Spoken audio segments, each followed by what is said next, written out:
Hay mga palangga, ano ba ang mabisang paraan para tumaas ang ating dashboard performance? Mga palangga, paalala ko lang po, ang dashboard mo ay dashboard mo lang. Ang dashboard ko ay dashboard ko lang po. Kung gusto mong tumaas ang performance mo tulad ng reach, engagement, net followers, and 3-second video views mo, dapat po consistent po tayo mag-a-upload ng reels o video.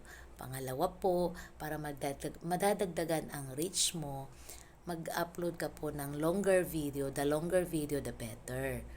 Ano po ba ang ibig sabihin ng reach? Yun po yung mga nakakakita sa video natin or nakakapanood sa mga video natin. Doon po yun nadadagdagan. Doon tungkol naman din po sa engagement, pwede kang mag-upload ng engaging videos or mga nakakatawa or informative.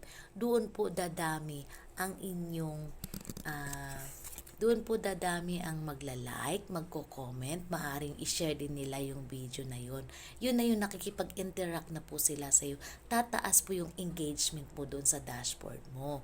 Lilinawin ko lang po na sinasabi po nila na makipag-engage lang po tayo sa kapwa content creator natin para tumaas daw yung interaction or engagement natin. Mali po yun. Pero ang kagandahan po doon sa pakikipag-engage po natin, natutulungan po natin ang kapwa content creator natin na tumaas po ang performance dashboard nila. Yun po yun. Kaya po sana po malinaw po sa atin yun. Sabi po kasi nila natataas.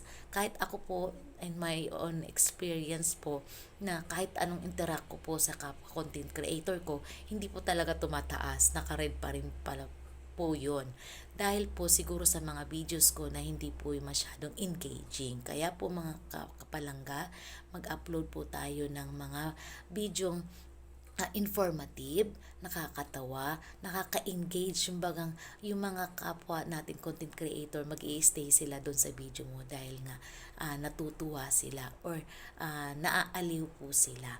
Doon po yun, lahat-lahat po doon sa dashboard mo, tataas po doon yung pakikipag-engage, marireach mo yung video mo na yun na 3-second video views mo, and maaaring tataas din po yung net followers mo kasi maraming magfa-follow sa iyo dahil sa video mo na yon.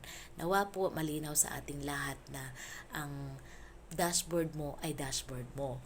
Ang dashboard ko ay dashboard ko. Yun lamang mga palangga. Don't forget to share, like, and comment down below. God bless us all po. Bye!